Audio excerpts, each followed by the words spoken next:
하나님의 말씀 봉독하겠습니다. 하나님의 말씀은 마태복음 21장 1절에서 9절 말씀입니다. 마태복음 21장 1절에서 9절, 신약성경 34면에 있는 마태복음 21장 1절에서 9절 봉독해드리겠습니다. 그들이 예루살렘에 가까이 가서 감람산 벳바게에 이르렀을 때에 예수께서 두 제자를 보내시며 이르시되 너희는 맞은편 마을로 가라. 그리하면 곧 매인 나귀와 나귀 새끼가 함께 있는 것을 보리니 풀어 내게로 끌고 오라. 만일 누가 무슨 말을 하거든 주가 쓰시겠다 하라. 그리하면 즉시 보내리라 하시니 이는 선지자를 통하여 하신 말씀을 이루려 하심이라. 일러스되 시온 딸에게 이르기를 내 왕이 내게 임하나니 그는 겸손하여 나귀 곧 멍에 매는 짐승의 새끼를 닫도다 하라 하였느니라. 제자들이 가서 예수께서 명하신 대로 하여 나귀와 나귀 새끼를 끌고 와서 자기들의 겉옷을 그 위에 얹음에 예수께서 그 위에 타시니 무리의 대다수는 그들의 겉옷을 길에 펴고 다른 이들은 나뭇가지를 베어 길에 펴고 앞에서 가고 뒤에서 따르는 무리가 소리 높여 이르되 호산나 다윗의 자손이여 찬송하리로다. 주의 이름으로 오시는 이여 가장 높은 곳에서 호산나 하더라. 아멘. 오늘 본문 말씀을 가지고 내 겉옷을 예수님 고난의 길에 펴자, 이러한 제목으로 하나님의 말씀 나눌 때 빛의 은혜 받는 시간이 되시기 바랍니다. 기도하겠습니다. 하나님 아버지 감사드립니다. 이제 고난주간을 맞이하는 저희들, 오늘 말씀을 통해 예수님이 가신 길을 저희도 따라가면서 예수님의 고난에 동참하는 저희들 되게 하여 주시옵소서. 예수님의 이름으로 기도하옵나이다. 아멘. 오늘은 종려주일입니다. 요한복음 12장 13절에는 예루살렘에 예수님이 들어가실 때에 사람들이 종려 나무 가지를 흔들며 예수님을 맞이했다고 이렇게 나와 있습니다. 사진에 보시는 대로 종려나무 가지를 흔드는 무리들, 유대인들이 종려나무 가지를 흔드는 것은 마치 우리가 일제시대 때 태극기를 흔드는 것과 같다고 하겠습니다. 주전 165년, 그러니까 예수님이 이때 예루살렘에 입성하시는 때를 기준으로 약 200여 년 전에는 유대가 셀류시드라는 제국의 통치 아래에 있었습니다. 여러분이 세계사에 좀 관심이 있으시면 페르시아 제국이 끝나고 알렉산더 대왕이 일어나면서 헬라 제국이 들어서잖아요. 그런데 알렉산더 대왕이 죽으면서 헬라 제국이 둘로 나누어져요.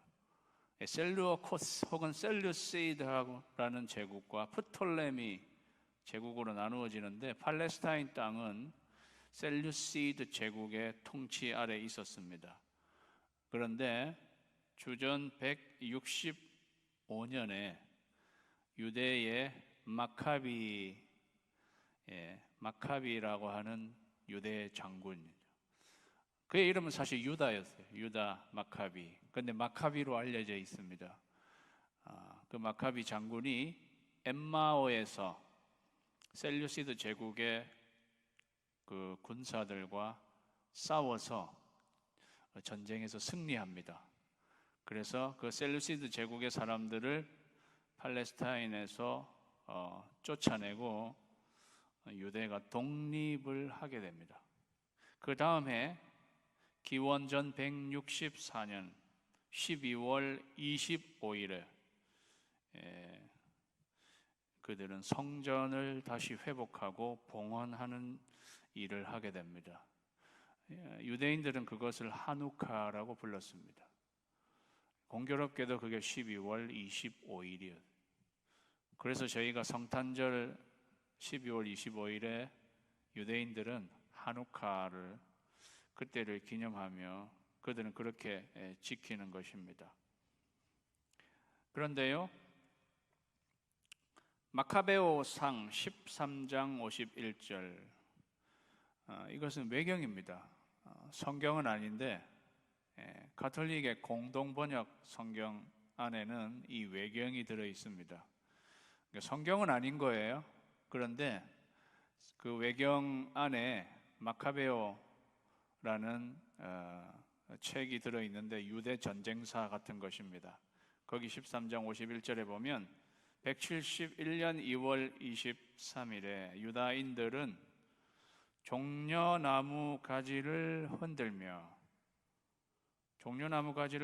환호소리도 드높게 비파와 꽹과리와 검은고 소리에 맞춰 찬미와 노래를 부르면서 요새 안으로 들어왔다.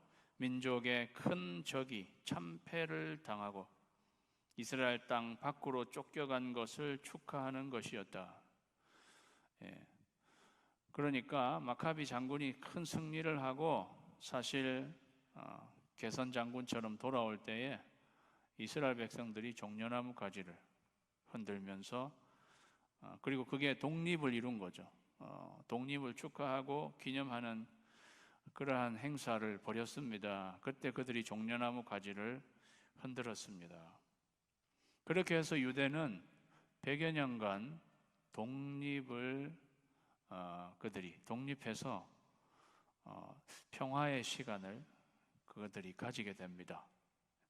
그런데 안타깝게도 주전 63년에 로마의 폼페이우스 장군이 다시 예루살렘을 점령하게 되죠.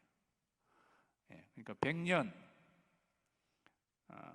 독립했다가 다시, 그러니까 예수님의 지금 시점으로 따지면 이게 기원전 63년이니까요. 예수님 지금 예루살렘에 입성한 그 시간으로 따지면 그 시간으로부터 100년 전에 로마의 폼페이 장군이 예루살렘을 점령하면서 유대는 다시 로마의 지배를 받게 되었다는 것입니다.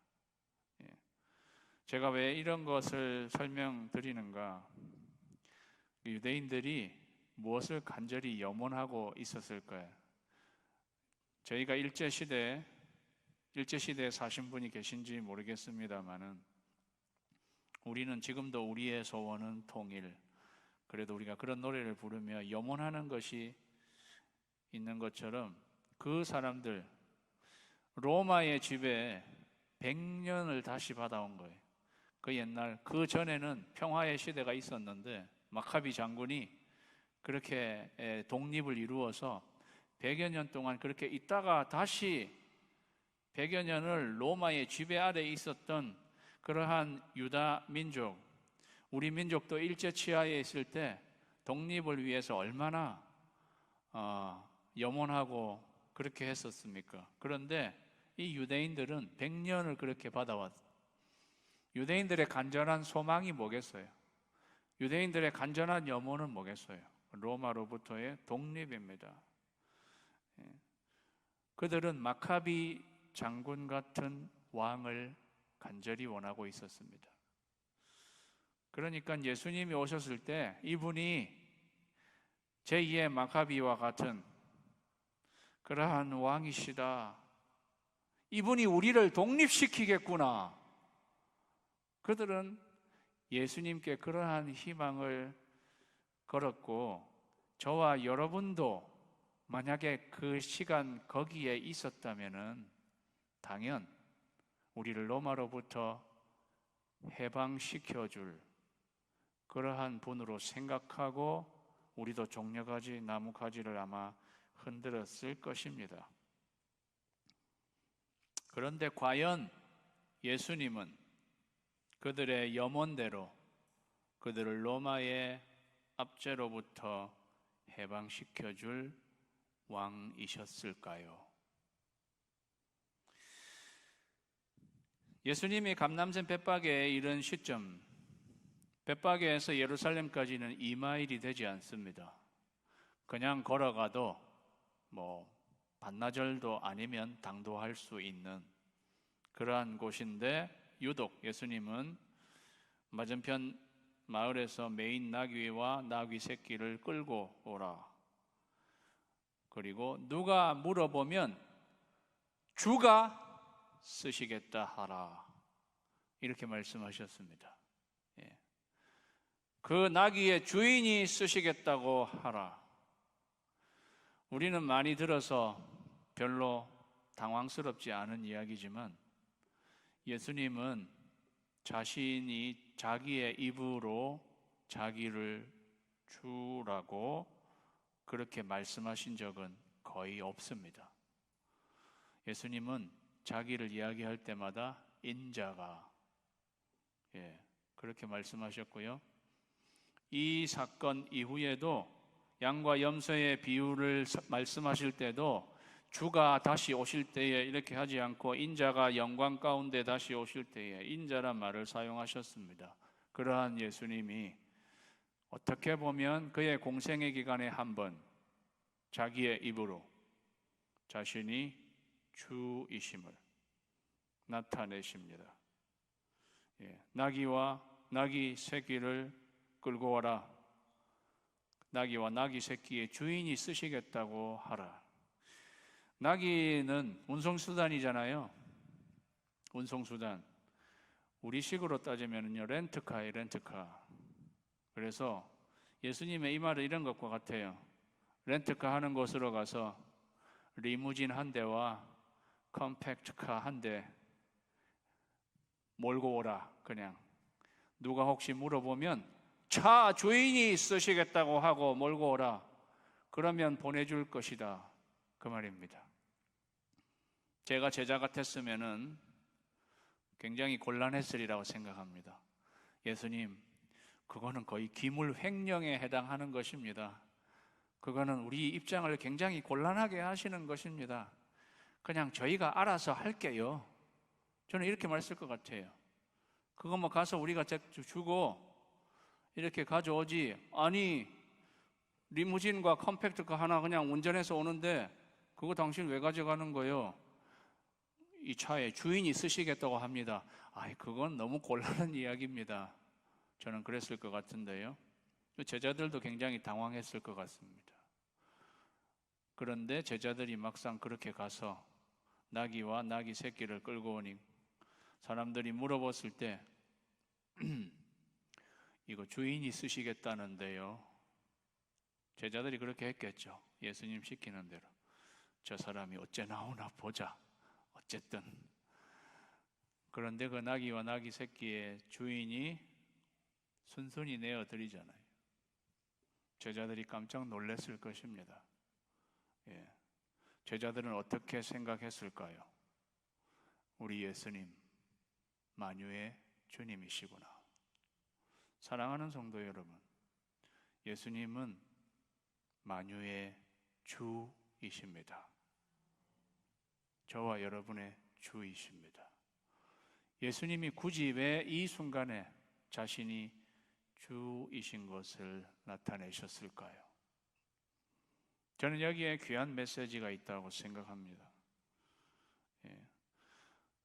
저는 예수님이 나귀와 나귀 새끼를 끌고 오도록 보낸 제자의 이름은 나와 있지 않는데 이 마태복음을 기록한 마태가 아닐까 이렇게 묵상해 봅니다. 그리고 그는 이 글을 쓰면서 자기도 놀란 그 상황에 대해서 어떻게 보면 간증하고 이렇게 기록하는 것입니다. 우리 예수님은 주이십니다. 정말로 이 예수님은 주이십니다. 어떻게 나귀와 나귀 새끼의 그 참 주인, 그 주인이 주가 쓰시겠다고 하는데 그거를 그렇게 순수히 내어줄 수 있을까요? 그거는 주님이 통제하시는 거예요. 주님이 다스리시고 있는 것입니다. 6월절 우리가 먹을 음식을 어디에서 준비할까요? 마을로 들어가면 물동이를 갖고 가는 사람이 있을 건데 그 사람에게 물어보면 우리가 음식 먹을 곳을 내어줄 것이다. 무슨 말입니까? 주님이 통제하고 계시다는 거죠. 주님이 다스리고 계시다는 거죠. 이것은 우리에게 무슨 이야기를 해주고 있는가? 우리 예수님은 정말로 무력해서 어떻게 할 수가 없어서 사람들에게 끌려 죄인 형벌을 받으신 그러한 분이 결코 아니심을, 그분은 주님으로서 주님 스스로 그 길을 가시는 것임을 우리에게 알려주시는 것입니다. 그렇게 해서 6절에 보니까요, 제자들이 가서 예수께서 명하신 대로 하여 나귀와 나귀 새끼를 끌고 와서 자기들의 겉옷을 그 위에 얹으며 예수께서 그 위에 타시니 무리의 대다수는 그들의 겉옷을 길에 펴고 다른 이들은 나뭇가지를 베어 길에 폈습니다. 예수님이 그 나귀에 타셨을 때 무리의 그 환호는 최고조에 달했습니다. 스가랴 9장 9절 말씀해 보니까 시온에 따라 크게 기뻐할지어다, 예루살렘에 따라 즐거이 부를지어다. 보라, 내 왕이 내게 임하시나니 그는 공의로우시며 구원을 베푸시며 겸손하여서 나귀를 타시나니 나귀의 작은 것 곧 나귀 새끼니라. 여기 보니까요, 스가랴 내 왕이 너에게 임하신다. 그런데 그는 나귀 새끼를 타시는 분이다 라고 수백 년 전에 예언된 말씀이 지금 이 무리들 눈앞에 펼쳐지는 거잖아요. 그 순간 수백 년 전에 예언된 그 말씀이 너무도 정확하게 성취되고 있는 그 순간, 그러니까 구약 성경을 잘 알고 있는 유대인들은 어떻게 생각했겠어요? 이분은 우리의 왕이시다. 틀림없이 우리의 왕이시다. 우리가 기다리던 메시아 바로 그분이시다. 그들은 그렇게 생각했을 것입니다. 예수님은 마카비 장군보다도 더하신 왕이셨습니다. 왜? 예수님은 광야에 무리가 배고플 때에 보리떡 5개와 물고기 2마리로 2만 명을 먹이신 그러한 예수님이셨습니다. 마태복음에는 나와 있지 않지만 요한복음에 보면 예수님이 예루살렘에 이렇게 들어오시기 전에 죽은 나사로를 살리셨습니다. 그 소문 퍼지지 않았을까요? 죽은 사람을 죽어서 나흘이나 된 사람을, 무덤 속에 들어가 있는 사람을 살리신 예수님이었습니다. 그러니까 그들은 200여 년 전에 마카비 장군을 떠오르면서 환호한 거죠. 그러면서 종려 가지를 흔드는 것입니다. 그러니까 그들이 종려나무 가지를 흔드는 그건, 그들은 이분은 마카비 장군과 같이 우리를 이 로마로부터 독립시켜줄 분이시구나, 그들은 그렇게 깨달았을, 그들은 그렇게 이해했을 것입니다. 이제 이분이 이 성에 들어오시니 이 예루살렘 성에 있는 로마 군들은 옛날 마카비 장군이 셀루시드 제국 군사들을 싹 몰아낸 것처럼 다 몰아내고 우리가 예루살렘의 독립을, 유대의 독립을 이루게 된다, 그러한 생각을 가지고요 종려나무가지를 흔들며 지금 예수님을 맞이하고 있는 것입니다. 그들이 자기의 겉옷을 다 펴서 제자들은 안장에다가 안장 대신에 자기들의 겉옷을 나귀 위에다가, 그리고 다른 사람들은 예수님이 가시는 길에 자기의 겉옷을 거기에 펼쳤습니다. 유대인들의 겉옷과 저와 여러분의 이 겉옷은 좀 다릅니다. 유대인들의 겉옷은요 저녁에는 이불로 덮고 자는 거, 그들의 재산 목록 1호예요. 그들에게는 우리의 겉옷보다 훨씬 더 귀한 것입니다. 그래서 유대인들은, 이스라엘 백성들은요 사람의 겉옷을 저녁까지 담보로 잡을 수 없었습니다. 돌려줘야 합니다. 안 돌려주면 못 업고 자냐 이거죠. 그만큼 중요한 것입니다. 겉옷을 그렇게 펼친다는 것은 충성 맹세하는 것입니다. 내 겉옷을 밟고 지나가십시오. 나를 밟고 지나가십시오. 나의 충성을 당신께 드립니다. 그런 뜻입니다. 이게 묵상해 봅니다. 그들은 그 겉옷을 그렇게 펼치면 그들의 그 심리, 자기들은 충성맹세하는 그런 뜻입니다. 저는 그런데 말은 충성을 드린다 하지만 이분이 이제 예루살렘에 들어가면 이분은 혁명 장군인데 우리의 왕, 우리를 독립시켜줄 그런 분인데 내가 이렇게라도 해서 내가 한 자리 해야지, 그런 심리 없었을까요? 그런 마음으로 그냥 겉옷을 예수님 앞에 탁 펼쳐대요.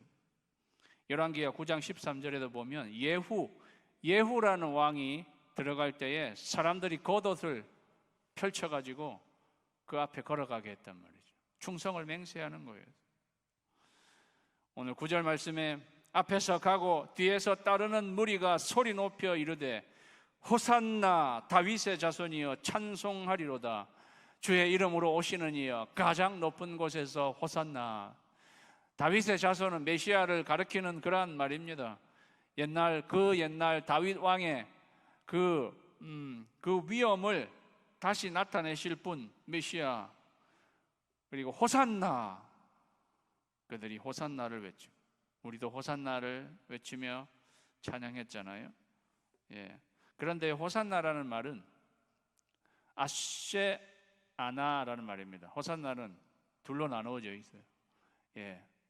호세 혹은 아쉐, 구원하다 말이에요. 아쉐 하니까 떠오르는 말은 예수예요. 아쉐와 예수는 사실은 같은 말입니다. 소리도 비슷하잖아요. 아쉐 예수. 예수. 호산나는 호사, 아쉐, 그리고 아나라는 말이 합쳐진 말인데요. 아나는 영어하고 똑같아요. now 그 말이에요. 정말 now 지금 당장 그런 뜻이에요. 그러니까 실제로 호산나라는 말은 예수님 지금 당장 구원해 주세요. Jesus now. 이 호산나에서 더 울리는 소리는 now예요. 예수님 now.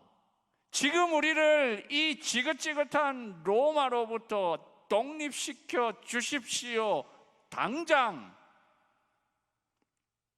점잖은 말로는 속히 구원하소서예요.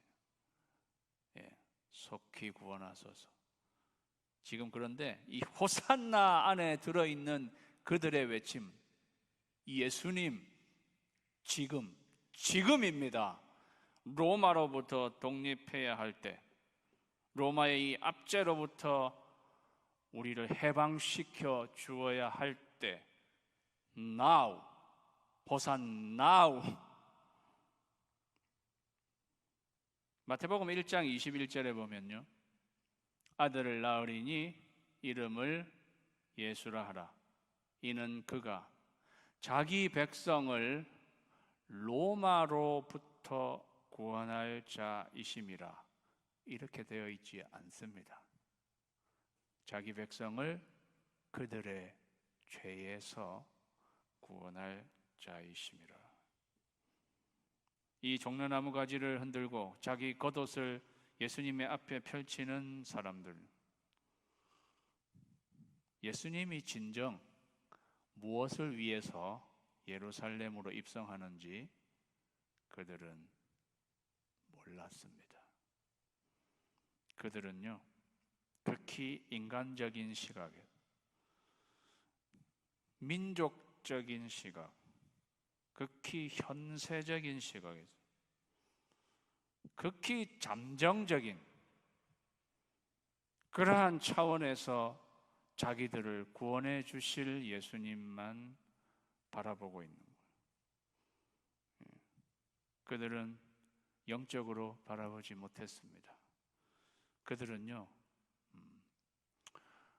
참으로 근시한 적이었고 멀리 내다보지 못했고 그들은 내세적으로 자기들 그 앞에 닥친 그 현실만 그들은 근본적으로 자기들의 근본적인 문제를 해결해 주실 예수님을 발견하지 못했습니다. 어떻게 보면 그들은 우리의 삶에 이러한 지금의 순간을 좀 땜빵 해주는 그러한 분으로만 예수님을 바라보고 있습니다. 잠정적인. 제가 회사 생활하면서 항상요 무슨 문제가 생기는 거거든요. 예. 공장에서 자동차 만들어내는데 뭐 항상 문제가 생겨요. 그러면은요 모여서 대책을 의논합니다. 그러면 항상 두 가지를, 일단 급한 불은 꺼야 되니까 땜빵을 할 대책, 그걸 잠정 대책이라고 해요. 빨리 잠정 대책을 만들어내. 그 다음에 항상 그거는 땜빵이고 근본적인 대책을 만들어내요. 제가 회사 생활하면서 우리 인생에 잠정적인 대책은 지금 불을 꺼야 되는 거예요. 그것도 필요하죠. 그런데 더 근본적인 해결을 해야지. 잠정 대책만 하면 이건 며칠 지나면 그 문제 또 생기기 때문에 근본적으로 해결을 해야 되는 근본 대책을, 그래서 늘 잠정 대책과 근본 대책을 고민해 하는 것이 제 회사 생활이었는데, 제가 그거 생각하면서 영적으로도 이스라엘 백성들은 잠정 대책만 바라보고 지금 예수님 환호하는 거예요. 그들은 로마에서 독립할 것, 민족적이고 그러한 시각으로만 예수님을 바라보니까 예수님이 왜 그 길을 가시는지 전혀 이해하지 못했어요. 사랑하는 여러분, 그래서요 예수님이 가시는 길에 종려가지를 흔들고 겉옷을 펼쳤던 그들이 무교절의 기간 아무런 일이 발생하지 않으니까, 자기들이 기대했던 일은 전혀 일어나지 않으니까 그들은 금세 예수님께로부터 돌아서고 실망하고 허탈한 가운데 빠진 것을 우리가 보게 됩니다. 그렇다면 그들이 결국 예루살렘 성을 예수님이 예루살렘 성에 들어가실 때 그들이 그 길에 폈던 그들의 겉옷, 충성을 맹세하며 예수님 앞 길에 펼던 그들의 겉옷, 무슨 의미가 있는 걸까요? 우리도 의식하건 의식하지 못하건 잘못된 동기로 우리의 겉옷을 펼칠 때가 있지 않습니까? 우리는 나 자신을 던지는, 충성을 다하겠다는 그러한 마음으로 착각할지 모르지만 사실은 일종의 영웅심리의 발로였을 뿐, 그러한 때 없는가 하는 것입니다. 왕의 길을, 나귀를 타시고 예루살렘으로 들어가시는 그 예수님, 그때로부터 불과 닷새 후에 예수님은 십자가를 지시고 비아 돌로로사 고난의 길을 가시게 됩니다. 그런데 그때는 그 누구도 예수님이 십자가를 지고 가시는 그 길에 자신의 겉옷을 벗어서 펼치는 사람 아무도 없었습니다. 몇 사람이라도 예수님이 가시는 고난의 길에 겉옷을 펼쳐드렸다면 우리 예수님 분명히 맨발로 그 길을 가셨을 텐데, 그나마 뾰족한 돌조각 모서리에 발바닥이 패이는 그러한 고통은 조금이라도 면하실 수 있었을 텐데, 사랑하는 성도 여러분, 무지한 것도 죄입니다.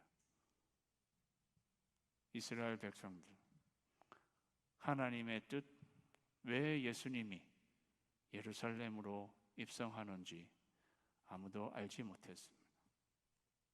예수님은 우리 모두의 이 무지 때문에 우리가 받아야 할 고통까지 예수님이 다 받으신 것입니다. 사랑하는 성도 여러분, 저는 오늘 여러분에게 도전을 드리고자 하는 것은 한 가지입니다.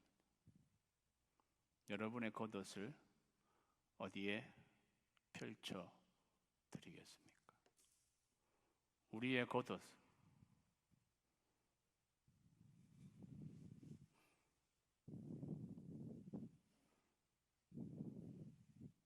어디에다?